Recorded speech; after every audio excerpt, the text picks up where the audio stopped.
judge yourself whether I, in any just terms, am affined to love the Moor. For I do suspect the lusty Moor hath leaped into my seat, the thought whereof doth like a poisonous mineral gnaw my innards, and nothing can nor shall content my soul till I am evened with him, wife for wife.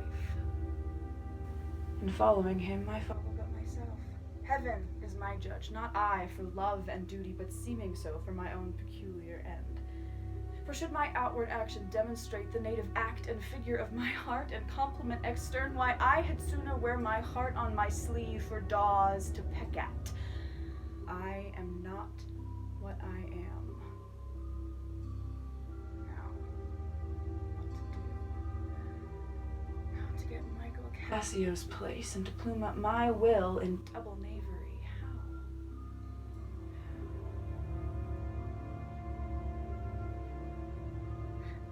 Some time, to abuse Othello's ear that he is too familiar with his wife. Cassio is a proper man, and hath such a person and smooth disposed to be suspected, framed to make women false. I will give thee in thine own courtship, and with such tricks as these strip thee of thy lieutenantry.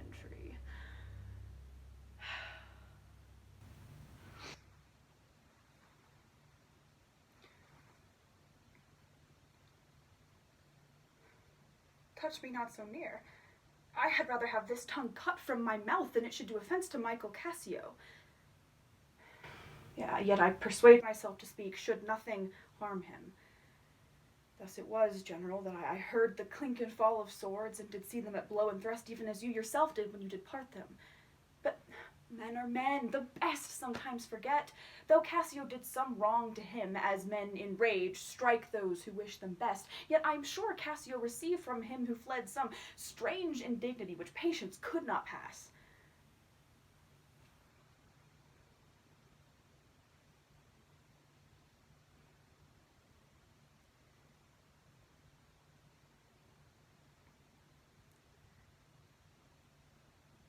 Are you hurt, Lieutenant Cassio? Oh, as I'm an honest man, I thought you had received some bodily wound. There's more sense in that than in reputation. Reputation is a most false and idle imposition, oft got without merit and lost without deserving. You have lost no such reputation, unless you repute yourself such a loser. Man, there are ways to get the general back again. I'll tell you what you shall do. Our general's wife is now the general. This broken joint between you and her husband entreat her to splinter, and my fortunes against any lays worth naming. This crack of your love shall grow back stronger than it was before. Nay, I protest in the sincerity of love and perfect honesty.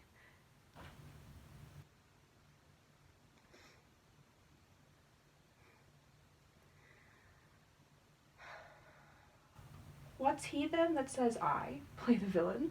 When this advice I give is free and honest, proper to thinking, and indeed the course to win the Moor back again? How then am I the villain to advise Cassio in this parallel course directly to his own good? Divinity of hell. For when the darkest devils do the blackest sins put on, they do suggest at first with heavenly shows, as I do now. For whilst this honest fool plies Desdemona to repair his fortunes, and she in turn pleads strongly to the Moor, will pour this pestilence in his ear that she repeals him for her bodily lust, and by how much she seeks to do him good, she shall undo her credit with the Moor. Thus shall I turn her virtue into pitch, and out of her goodness create the net that shall enmesh them all.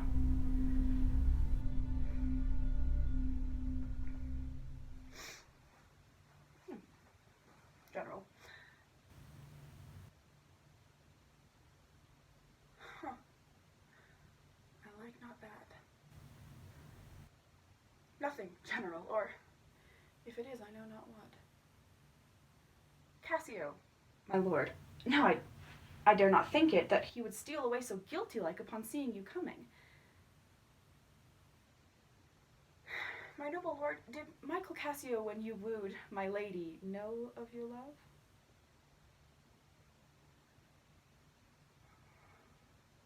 But but for satisfaction of a thought, my lord, no further harm. I did not think he had been acquainted with her. My lord, you know I love you. Good my lord, pardon me. Though, perchance, I am vicious in my guess, as I confess it is my nature's fault to spy into abuses, and oft my jealousy shapes faults that are not. Good name, my lord, in man and woman, is the immediate jewel of their souls. Who steals my purse steals trash. 'Tis something, nothing, 'twas mine, 'tis his, and has been slave to thousands. But he who filches from me my good name robs me of that which enriches not him, and makes me poor indeed. I speak not yet of proof, but look to your wife. Observe her well with Cassio. Note if she strain his entertainment with much strong or vehement importunity. Much shall be seen in that. General.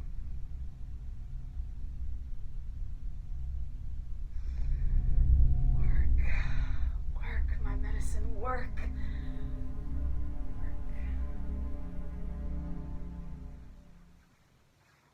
Oh, how now, my noble general? Oh, Grace. Oh, heaven forgive me. She's foul. Oh, wretched fool, who livest to see thine honesty made into vice. Monstrous world, take note.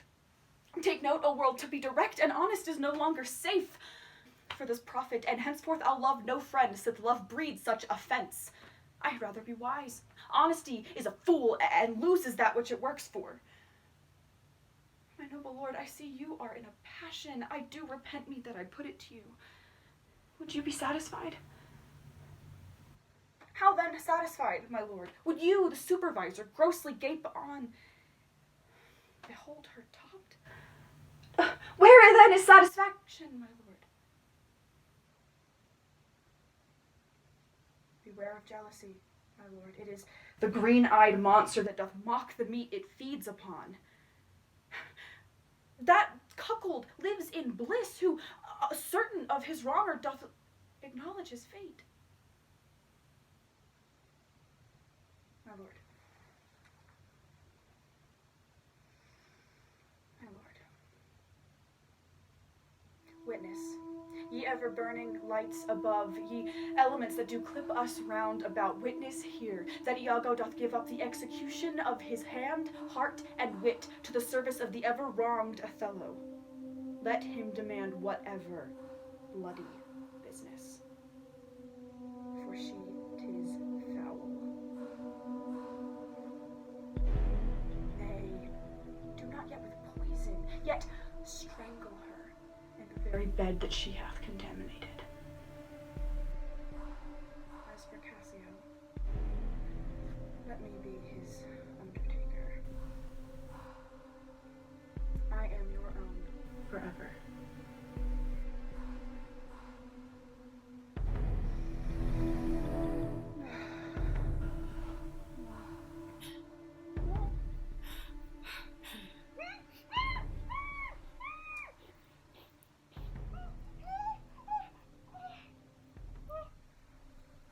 I did tell him, mistress, that which I thought to be true, and no more than he himself found to be apt and true. I did tell him with Cassio, mistress, go to, charm your tongue. Lady, get you home. Be wise, my lady.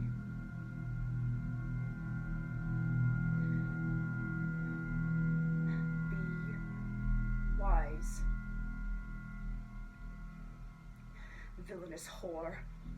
Filth. Thou liest!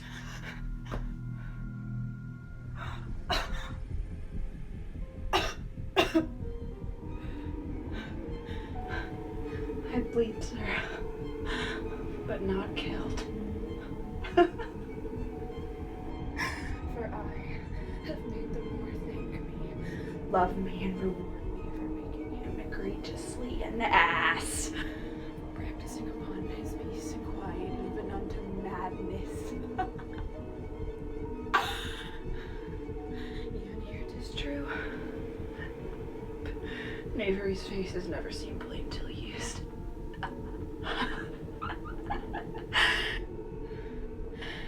demand nothing more of me.